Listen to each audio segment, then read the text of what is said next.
vendéglátás egy hihetetlenül izgalmas szakma, szisztematikusan az embernek szembe kell nézni a különféle kihívásokkal, és az elmúlt időszak tartogatott egy párat belőle. De szerencsére mind mi a vendéglátásban dolgozók, mind pedig a vendéglátóegységet preferáló vendégeink ezt hasznosan töltötték.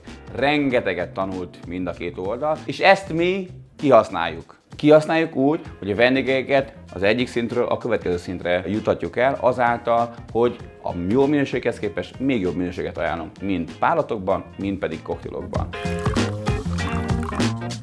Ugyan a világban már elindult kicsit korábban, Magyarországra is megérkezett a legújabb párlatterület, ami a gin. Miért? Könnyen értelmezhető, és egy kiváló italt lehet belőle készíteni, ami nem más, mint a gin tonic. Mi kell hozzá?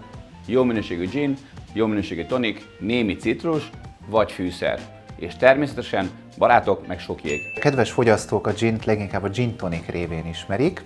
Egyébként nem is véletlen, az egyik legjobb koktél, bár ugye long drink, de fontos megjegyezni, hogy a gin tonicon túl nagyon sokféle egyéb gin alapú ital van. A világ két leghíresebb koktélja egyébként ginből készül, ez a száraz martini meg a negroni. Nagyon javaslom mindenkinek, hogy kóstolják meg. Amikor mi elkezdtük 2017-ben, akkor mi voltunk az egyik első magyar gin. Most már nagyjából ott tartunk, hogy 40 magyar gin van a piacon.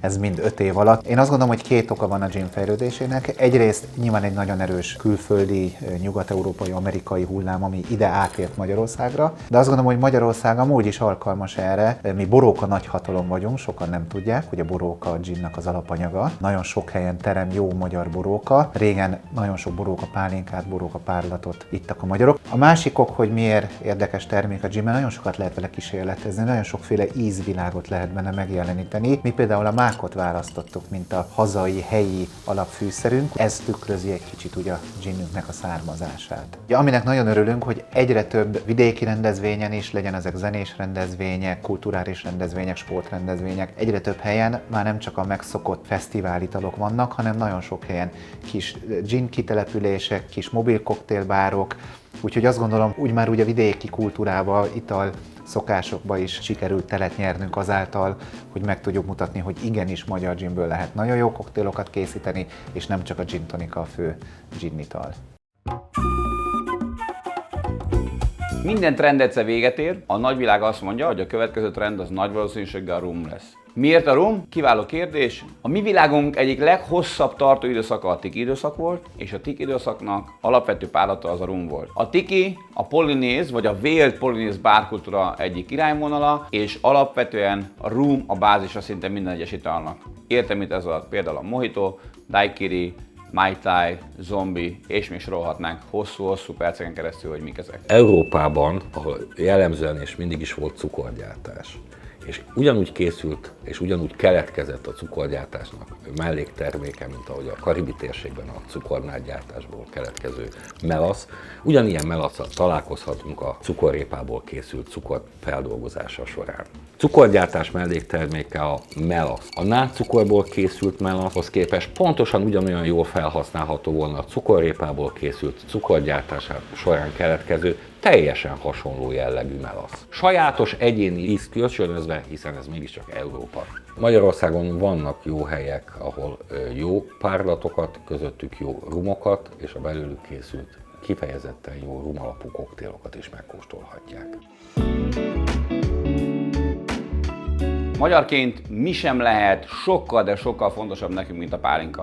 A minőségi pálinka fogyasztás akár önmagába, akár kevert italokba. Én nem tudok másról beszélni, mint kevert italok, de ezt alátámasztja az az irodalom is, ami már 1900-as évek elején Amerikában megjelent koktéloknál kifejezetten magyar barack brandit kér alapanyagként. Pálinka ez nem más végül is, mint egy brandy, hogyha nemzetközi szinten nézzük, tehát mint a franciáknak a de vie, a németeknél kvalitätsbrand, sok helyen készítenek gyümölcsből párlatokat, de Magyarországon csak pálinkát. Egy hagyományos ital, magyar tradíciós ital, de 2002 óta új köntösbe öltöztetve hiszen akkor lett a pálinka mint névlevédve. Az azt jelenti, hogy Magyarországon termelt gyümölcsből lepárlással, illetve feldolgozással készült termék, amiben sem cukor, sem aroma nem lehet. Általában magába fogyasztjuk ezt a terméket, és ugye a pálinkából ugye lehet kiváló koktélokat csinálni, hiszen illatos, gyümölcsös aromáját hozza a koktélokba, ezzel gazdagabbá téve ezeket a koktélokat. A vendégeknek természetesen most már van lehetőségük olyan főzdéket meglátogatni, ahol az egész technológiát megnézhetik, mellette megkóstolhatják azokat a termékeket, amelyeket a pálinka főzdék készítenek,